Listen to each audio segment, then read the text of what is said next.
ಚಿಕ್ಕಬಳ್ಳಾಪುರದಲ್ಲೊಬ್ಬ ಗಿಣಿಶಾಸ್ತ್ರದವನಿದ್ದಾನೆ. ಅಯೋಗ್ಯನಿಗೆ ಮಾಡಬೇಕಾಗಿರೋ ಕೆಲಸ ಸಾವಿರಾರು ಇರ್ತವೆ.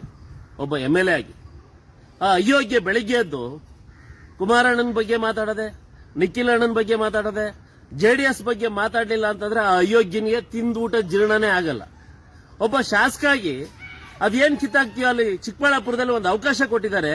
ನಾನೊಬ್ಬ ಬಡವ್ರ ಮಗ, ನಾನು ತಂದೆ ತಾಯಿ ಇಲ್ದಿರೋನು, ಅದು ಇದು ಅಂತ ಪುಂಗಿ ಬಿಟ್ಬಿಟ್ಟು ಏನೋ MLA ಆಗಿದ್ಯಾ. ಅಯೋಗ್ಯ, ನೀನ್ ಕೆಲಸ ಮಾಡೋ. ಅದ್ ಬಿಟ್ಟು ನೀನ್ ಯಾಕೆ ಕುಮಾರಣ್ಣನ ಬಗ್ಗೆ, ಕುಮಾರಣ್ಣನ ವಾಚ್ಗಳು 78 85 ಆಗವೆ, ಕುಮಾರಣ್ಣನ ಪಂಚ ಅಷ್ಟಾಗವೆ, ಕುಮಾರಣ್ಣನ ಚಡ್ಡಿ ಇಷ್ಟಾಗವೆ. ಲೇ ಅಯೋಗ್ಯ, ನೀನ್ ಮುಟ್ಟಾಳ, ನಿನ್ಗೇನೋ ಯೋಗ್ಯತೆ ಇದ್ರೆ ನೀನೊಬ್ಬ MLA, ನೀನ್ ಕೆಲಸ ಮಾಡಲೇ. ಅದ್ ಬಿಟ್ಟು ಯಾಕೆ ಕುಮಾರಣ್ಣನ ಬಗ್ಗೆ ಬೆಳಗ್ಗೆ ಜಪ ಮಾಡ್ತೀಯಾ? ಮಾನ ಮರ್ಯಾದಿದ್ಯಾ ನಿನ್ಗೆ? ಲೇ ಏನು ಅಷ್ಟೇನ ಮೆಡಿಕಲ್ ಮಾಡಿಸಿದೀನಿ, ಇಷ್ಟೇನ ಇಂಜಿನಿಯರಿಂಗ್ ಮಾಡಿಸಿದೀನಿ ಅಂತ ಬುಲ್ಡೆ ಬಿಡ್ತೀಯಲ್ಲೋ.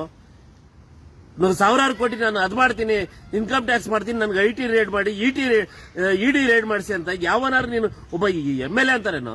ಅಯೋಗ್ಯ ಅಂತ ನಡ್ಕೋತಿಯಲ್ಲ, ಡೀಸೆಂಟ್ ಆಗಿ ನಡ್ಕೊಳ್ಳಲ್ಲ. ಯಾವನೊಬ್ಬ ಪೋಲಿ ಪುಂಡ್ರ ನಡ್ಕೊಂಡೋಗಿ ಮಾತಾಡ್ತೀಯಲ್ಲೋ. ಇವ್ರು ನಿನ್ಗೆ ಒಂದು ಘನತೆ ಗೌರವ ಇರ್ತದ ಕಣೋ. ಒಬ್ಬ ಶಾಸಕ ಆದವನು ಡೀಸೆಂಟ್ ಆಗಿರಲ್ಲ.